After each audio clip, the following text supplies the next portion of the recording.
అందరికీ నమస్కారం. ఉద్యోగులు, పెన్షనర్లు, ఉపాధ్యాయులకు సంబంధించిన అప్డేట్స్ కోసం మన ఛానల్ని సబ్స్క్రైబ్ చేసుకోండి. వీడియోస్ చాలా మంది చూస్తున్నారు, లైక్ చేయడం ఖచ్చితంగా ఒక లైక్ చేయండి. ఈ వీడియోకు 1000 లైక్లు అయితే ఎక్స్పెక్ట్ చేస్తున్నాను.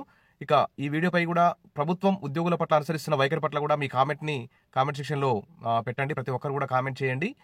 ఇక ఉద్యోగుల్లో ఓపిక నశించింది. ఇక రణ నినాదమే అందరినీ ఒకే తాటిపైకి తీసుకొచ్చి ఉద్యమిస్తామంటూ, ప్రభుత్వంపై తీవ్ర ఒత్తిడి తెస్తామంటూ, దసరా తర్వాత అన్ని ఉద్యోగ సంఘాలతో సమావేశం ఏర్పాటు చేస్తామని, కనీసం సీఎం చంద్రబాబు అపాయింట్మెంట్ కూడా ఇవ్వడం లేదు. గత ప్రభుత్వంలో చాలా సమస్యలు పరిష్కారం. కూటమి సర్కారు తీరుపై AP government employees federation chairman Kakarla Venkataramareddy అయితే ఫైర్ అవుతున్నారు. ఇక్కడ చూస్తే కేంద్ర ప్రభుత్వం ఎప్పటి డిఏ అప్పుడు ప్రతి 6 నెలలకు ఒకసారి డిఏని క్లియర్ చేస్తూ వస్తుంది. మరి రాష్ట్ర ప్రభుత్వాలు కూడా కేంద్ర ప్రభుత్వం డిఏ విడుదల చేసిన వెంటనే ఇవ్వాలి. కానీ మరి ఏపీ రాష్ట్ర ప్రభుత్వం అయితే ఇంతవరకు దాదాపు 4 డిఏలు పెండింగ్లో ఉన్నాయి. ఇంకో డిఏ కూడా పెండింగ్లోకి వచ్చే అవకాశం ఉంది. మొత్తం ఇప్పుడు 5 డిఏలు పెండింగ్లోకి రాబోతున్నాయి. మరి కేంద్ర ప్రభుత్వం దసరా కానుకగా ఉద్యోగులకు తీపి కబురు అయితే అందించింది. మరి అలాగే రాష్ట్ర ప్రభుత్వం కూడా ఉద్యోగులకి కనీసం 2 డిఏలు మధ్యంతర భృతి ప్రకటిస్తారని చెప్పి ఆశతో ఎదురు చూశారు. కానీ ప్రభుత్వం అయితే అసలు పట్టించుకోవడం లేదు. దీనికి మరి ఉద్యోగులందరూ కూడా విసిగి వేసారిపోయి చివరి ప్రయత్నంగా ప్రభుత్వం మీద తీవ్రమైన ఒత్తిడి తీసుకురావాలని చెప్పి ఉద్యోగులందరూ కూడా భావిస్తున్నారు. ఇక కూటమి ప్రభుత్వం ఉద్యోగులను చిన్నచూపు చూస్తుందని AP government employees federation chairman Kakarla Venkataramareddy అయితే మండిపడ్డారు. తాడేపల్లిలో బుధవారం ఆయన మీడియాతో మాట్లాడుతూ, ఎన్నికల ముందు హామీలతో ఉద్యోగులను నమ్మించి ఇప్పుడు వంచన చేస్తున్న ప్రభుత్వ తీరుకు నిరసనగా ఉద్యోగులు ఇప్పటికే ఆందోళన బాట పట్టారని చెప్పారు.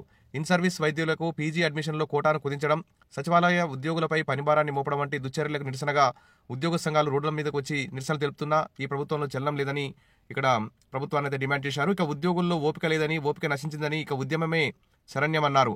40-50 ఏళ్లుగా ఇలాంటి ఘోరమైన పరిస్థితి ఎప్పుడూ ఎదురు కాలేదన్నారు. గత ప్రభుత్వం ఉద్యోగుల సమస్యలను చాలా వరకు వేగవంతంగా పరిష్కరించిందని గుర్తు చేశారు. ఒక సలహాదారు ఎప్పుడు ఉద్యోగుల సంఘాలకు అందుబాటులో ఉండి సమస్యలను సీఎం జగన్ దృష్టికి తీసుకెళ్లి తక్షణమే పరిష్కారం అయ్యేలా చూసేవారన్నారు. అన్ని ఉద్యోగ సంఘాలు 16 నెలలుగా ప్రభుత్వానికి వివిధ రూపాల్లో తమ సమస్యలపై విజ్ఞప్తులు చేస్తున్నా గానీ ప్రభుత్వం పట్టించుకోవడం లేదని, ఇక సర్కారు నిద్ర లేపాలంటే ఉద్యోగులు రోడ్ల మీదకి రాక తప్పదని, కాబట్టి సమస్యలపై పోరాటానికి సిద్ధం కావాలని ఉద్యోగులకైతే పిలుపునిచ్చారు.